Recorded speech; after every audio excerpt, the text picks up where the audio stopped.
올해 우리 교회가 7월 6일과 13일에 기빈 초청 축제를 하고 있습니다. 이 기빈이란 말은 영어로는 VIP, 그러니까 매우 소중한 사람, 그런 뜻입니다. 이 기빈 초청 축제를 왜 할까요? 하나님이 원하시기 때문에 그렇습니다. 왜냐하면 기빈 초청 축제는 믿을 사람이 있기 때문에 하는 거죠. 더 정확하게 말하면 지금 믿을 사람이 있기 때문에 하는 겁니다. 사실 누가 믿을지 우리는 잘 모릅니다. 그냥 초청만 하고 하나님이 그 사람, 오늘 믿을 사람이 있기 때문에 이 일을 하는 겁니다. 이렇게 복음서마다 보면 하나님께서 이와 비슷한 말씀을 하신 적이 있는데요. 마태복음에는 어떻게 표현하냐면 28장에 보면 가서 제자를 삼으라 이렇게 표현하고 있고, 마가복음에서는 아예 15장에서 복음을 전파하라 16장에서 그렇게 얘기하고 있고요. 요한복음에서는 내 양을 치라, 양육에 대한 얘기를 하고 있습니다. 다 초청에 대한 얘기죠. 근데 오늘 누가복음에서는 아예 초청하라고 이야기합니다. 그래서 오늘 14장에 보면 초청에 대한 이야기가 나옵니다. 오늘 본문 말씀은 큰 잔치를 베풀하는 중에 손님을 초청하여 함께 식사하는 자리에서 있었던 이야기입니다.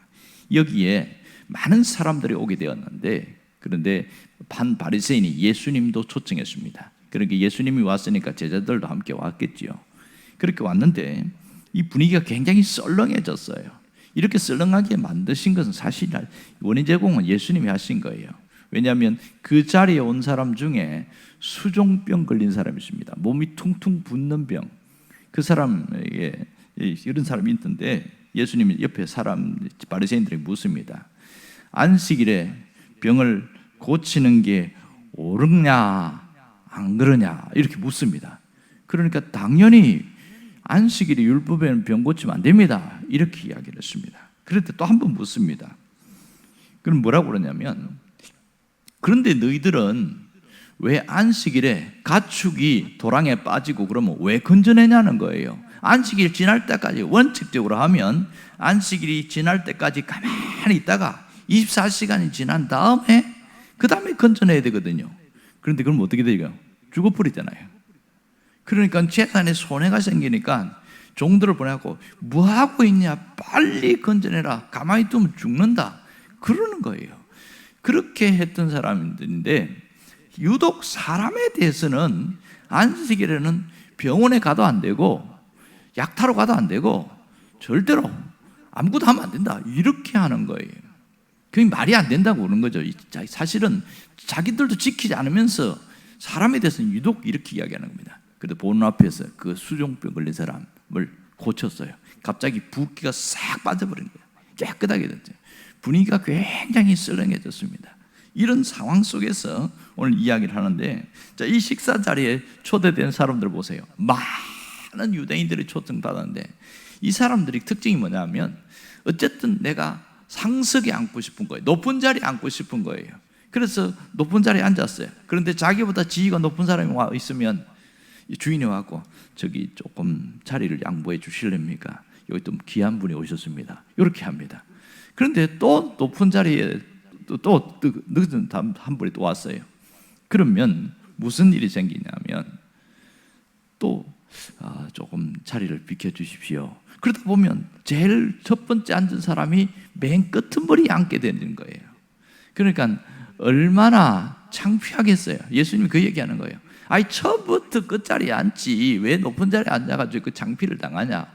일어나니까 분위기가 더 썰렁해진 거예요. 아주 썰렁해진 이 분위기 보세요. 이때에 그 분위기를 무마시키려고 어떤 한 바리새인이 일어나서 이런 얘기하는 거예요. 15절을 보면 그 얘기하죠. 보면 무슨 얘기합니까? 하늘나라의 잔치, 하나님 나라에서는 떡을 먹는 자는 복되도다 이러면서 분위기를 싹 유머러스럽게 해서 이렇게 분위기를 싹 바꾸어 놓습니다. 그때 예수님이 그걸 받았고 진지하게 이야기하는 게 뭐냐면 바로 큰 잔치 비유 이야기입니다. 실제 이 잔치 비유는 아마 그 당시 어느 지역에서 있었던 이야기 같습니다. 이분이 잔치를 베풀었는데 그때가 결혼식인지 회감전인지 아니면 어떤 높은 지위에 올라서 잔치를 했는지 잘 몰라요. 하여튼 큰 잔치면은 분명합니다. 그래서 잔치가 일이 있을 걸 알고 그렇게 해서 열어놓고 이제 종들을 보내서 자, 그 사람 빨리 오라고 해라 보냈어요. 그랬더니 모두가 사양하여 이랬어요. 다 못 오겠다는 거예요. 다 못 오겠다. 그러니까 주인이 화가 나는 거죠. 왜 주인이 화가 나는 줄 아세요? 이미 초청장을 먼저 줬단 말이에요. 우리가 초대장을 주지 않습니까? 결혼식 할 때도 우리가 맨날 며칠 결혼합니다. 그랬으면 다 알고 있어요. 그러면 처음부터 못 온다고 이야기하지. 아니 이제 와서 잔치한 날 와갖고 못 온다고 하면 얼마나 이 화가 나겠어요. 근데 이게 오늘 잔치 초대받는 사람 다 못 온 사람 종류가 세 종류가 있는데, 한 사람은 땅을 사가지고 부동산을 사서 못 온다고 얘기하는 거예요. 또 한 사람은 승진을 했는지 자가용을 샀다는 거예요. 소 5겨리를 샀다는 거예요. 이 자가용을 사서 그거 시운전해야 되니까 못 옵니다. 또 한 사람은 결혼해서 못 갑니다. 결혼식이 있어도 못 갑니다. 이러는 거예요. 결혼식이 뭐 갑자기 합니까? 날 받아놓고 하지. 뭐 이런 상황이 된 거예요. 그러니까 주인이 얼마 입장에서 얼마나 화가 나겠어요. 그랬더니 주인이 다시 종들을 불러갖고 이제 야 그러지 말고 이 주변에 있는 그 거리에 나가갖고 그 골목이나 그 시장이 있잖아. 거기 가면 사람들이 좀 있지 않습니까? 그 데리고 와라 그러는 거예요. 가난한 사람, 또 이렇게 또 앞을 못 보는 사람, 다리가 또 절고 있는 사람, 빨리빨리 데리고 와라 이렇게 하는 거예요. 예, 알겠습니다 하고 해서 와 데리고 왔어요. 그랬더니 막 뭐 세상 말로 하면 어중이 떠중이 막 다 들어온 거예요. 막 와고 있는데 그 종이 한 분이 와갖고 주인님 다 데리고 왔습니다. 그런데요 아직도 자리가 남아 있습니다. 이러는 거예요. 자리가 남아 있다고 이야기하는 거예요. 그랬더니 주인이 재차 이렇게 말하는 겁니다. 그래? 그러면 우리 동네 말고 저 이웃 동네 가서 거기 사람들 데려와라는 거예요. 이웃 동네. 여러분 가까이 있는 사람도 지금 오늘 잔치 오늘 열어놨잖아요. 오는 거 어려운데 저 이웃 동네에 가서 오라고 하면 옵니까 안 옵니까? 잘 안 오잖아요. 아이고 뭐 오늘 뭐하러 가요? 못 갑니다. 이럴 거 아니에요. 그래서 뭐라고 그러냐면 안 오려고 그러면 강권해서 데리고 와라 이렇게 이야기하는 거예요. 여러분 이 주인의 모습이 어떻게 보입니까? 빈자리가 있으면 있는 대로 그냥 잔치하면 되지 굳이 다 채워 살 이유가 어디 있습니까? 그리고 이 잔치 자리에 원래 예정된 사람이 안 와서 가장 고생하는 사람은 누구예요? 종들입니다. 종들은 지금 첫 번째 초대장 준 사람한테 가갖고 좀 와주십시오. 이제 잔치 시작합니다. 못 온다 그러는 거예요. 그랬더니 다시 가까운 데 가 또 초청하고 주인은 3번씩이나 이게 이야기를 했어. 종들은 헐레벌떡 뛰어다니는 겁니다. 이곳 갔다가 저곳 갔다. 얼마나 힘듭니까? 종들 입장에서는 불평이 나올 만하지요. 우리 주인님 너무한다. 그냥 있는 대로 잔치하면 되지. 그냥 몇 자리나 비었다고 그것까지 다 채워서 그렇게 잔치를 하려고 하냐. 뭐 그런 불평이 나올 수가 있는 겁니다. 자, 여기서 왜 주인은 이렇게 사람들을 다 모아서 그렇게 잔치를 하려고 할까? 좀 너무 지나치지 않을까? 이런 생각이 듭니다. 특별히 오늘 23절에 보면 강권하여 데려다가 내 집을 채우라 이 얘기를 하고 있어요. 우리가 이 말을 들을 때마다 좀 너무 좀 지나치다. 강권하여, 특별히 오늘 23절에 보면 이 강권이라는 말을 보세요. 이 헬라어 좀 써서 미안합니다만은 아낭카조 이런 단어인데 이 단어는 강제로 막 멱살을 잡고 협박해서 그런 얘기가 아니고요. 설득하여 간청해서 그런 단어거든요. 그러니까 가서 이제 안 오려고 하면 막 그렇게 인격을 무시하고 그렇게 하지 말고 저희 주인님이 꼭 왔으면 좋겠다고 이야기합니다. 이 종들이 가서 간청을 해야 되는 그런 상황이에요. 그렇게 해서라도 데려와라 이렇게 얘기하고 있어요. 참 이 종들이 고생이 참 많다. 제가 이 본문을 여러 번 읽어봤는데 읽을 때마다 느끼는 게 종들이 너무 고생이 많다 이런 생각을 하는 거예요. 자, 그러면 왜 주인이 이렇게까지 잔치에 사람들을 다 모으려고 하느냐, 이걸 우리가 알아야 됩니다. 이 잔치는 하늘나라의 잔치를 보여주고 있습니다. 그래서 예수님이 이 비유를 통해서 하나님 나라, 하늘나라의 잔치는 이와 같다 그러면서 이것을 강조하고 있는 겁니다. 특별히 하늘나라 잔치는 사람들을 가득 채워서 또 기뻐하고 즐거워하는 그런 잔치가 맞다, 그 얘기를 하고 있는 거예요. 그래서 데려와라고, 빨리 데려와라, 또 자리를 채워라, 없으면 빈자리라도 채우는데 간청해서 채워라, 이 얘기를 반복해서 하고 있는 겁니다. 어떤 면에서 우리가 하늘나라에 가장 먼저 초청받은 자들이라고 할 수 있겠지요. 먼저 우리 자신이 하늘나라의 VIP입니다. 우리가 귀빈인 것이죠. 하나님은 우리를 굉장히 귀하고 소중한 존재로 여기고 있다는 것을 잊지 않기를 원합니다. 하늘나라에 내가 귀빈이라는 사실을 알아야 됩니다. 그래서 하나님은 우리에게 상급을 주려고 뭘 얘기하냐면, 마치 이 종들처럼 이제 너희들은 이미 잔치에 초대된 자들이니까 이제는 가서 아직 이 잔치에 참여하지 않은 사람을 데려오면 좋겠다, 그 얘기를 하고 있는 거예요. 그래서 소외된 사람, 약한 사람, 그 사람도 하늘나라에 기빈이 되면 참 좋겠다, 그 말씀을 하고 있는 거죠. 하나님이 오늘 우리에게 원하는 게 뭘까요? 그것은 하나님이 원하시는 대로, 하나님의 마음을 읽어서 하나님이 원하시는 대로 움직이는 거죠. 가서 우리도 초청하는 거죠. 간청하고 설득해서 초청하는 거죠. 문제는 내 생각입니다. 내 생각을 버려야 되는데, 내가 판단하고 내가 결정해버리는 이 내 생각이 가장 문제입니다. 아이, 저 사람은 안 돼. 아이, 저 사람은 늙어서 안 돼. 아이, 저 사람은 너무 가난해서 안 돼.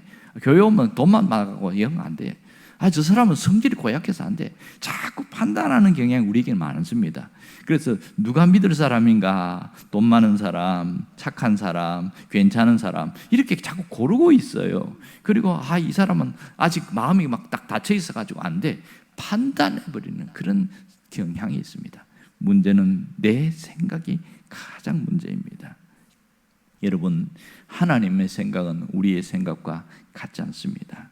하나님이 원하는 것은 아무나 초청하라는 거예요. 그것도 다음에 내가 초청하겠다, 그렇게 하지 말고 지금 초청하라는 겁니다. 지금 믿을 사람이 있다는 거예요. 제가 전도 세미나를 언젠가 한 5년 전인가 갔더니 그 얘기를 하는 거예요. 이분은 제주도에서 자살하는 사람들을 중심으로 전도를 하는 특이한 전도를 하더라고요. 그리고 바닷가에 가면 우두커니 서 있는 사람들이 있대요. 그 사람들이 그냥 구경하는 사람들과 멍하게 보는 사람이 완전히 다르다는 거예요. 딱 보면 안다는 거예요. 저 사람 삶에 심각한 문제가 있고 지금 죽을까 말까 고민하는 사람 딱 보인다는 거예요. 그럼 그 사람들 갖고 이제 이런 얘기 저런 얘기 하면서 참 사는 게 힘들죠, 뭐 그러면서 이야기하면 아무 말도 안 하는 거예요. 오늘 지금 죽을 건데 무슨 얘기를 하겠어요? 그러면서 자기 이야기를 하는 거예요. 내가 참 인생이 이렇게 어려웠고, 이 사람이 굉장히 힘든 삶을 살았거든요. 그래, 나 죽으려고 했다가 그 일생으로 누군가의 도움을 받고 살아난 사람이거든요. 그래서 내가 지금 죽어서 없어질 사람인데 누군가가 나를 이렇게 한마디 해서 살아나서 그게 고마워서 나는 은혜 갚는 마음으로 내가 이렇게 전도하겠다는 그런 마음으로 이렇게 자살하는 사람들을 찾아다니면서 마포대교라든지 이런데 그렇게 하면서 전도하는 특이한 사람이었어요. 근데 그 얘기를 하는데, 자기 이야기를 쭉 듣다 보면, 가만히 듣다 보니까 자기보다 더 심각한 삶을 살았거든요. 그런데도 살아있단 말이에요. 혹시 죽어버릴까 그런 생각 갖고 있으시면 저를 보세요. 죽는 건 쉽습니다. 하지만 사는 게 훨씬 어렵습니다. 그렇지만 죽는 것보다 사는 게 가치가 있습니다. 그러면서 쭉 이야기하고, 이제 그분 딱 봐서 이제 남자 같으면 막걸리 한잔 하실래요? 이렇게 이야기하는 거예요. 그래갖고 저 옆에 갖고 그래서 술 한잔 이렇게 빼놓고 드시라고 하면서 자기는 이제 가서 들어주고, 그러다 보니까 마음이 풀어지기 시작하는 거예요. 그래서 살아난 사람들이 굉장히 많았다는 얘기를 하는 겁니다. 보통 우리는 극단적인 선택을 하는 사람들 잘 모릅니다. 우리 눈에는 안 보여요. 그리고 그런 사람들은 어떻게 접근해서 무슨 말을 해야 될지 답이 안 나와요.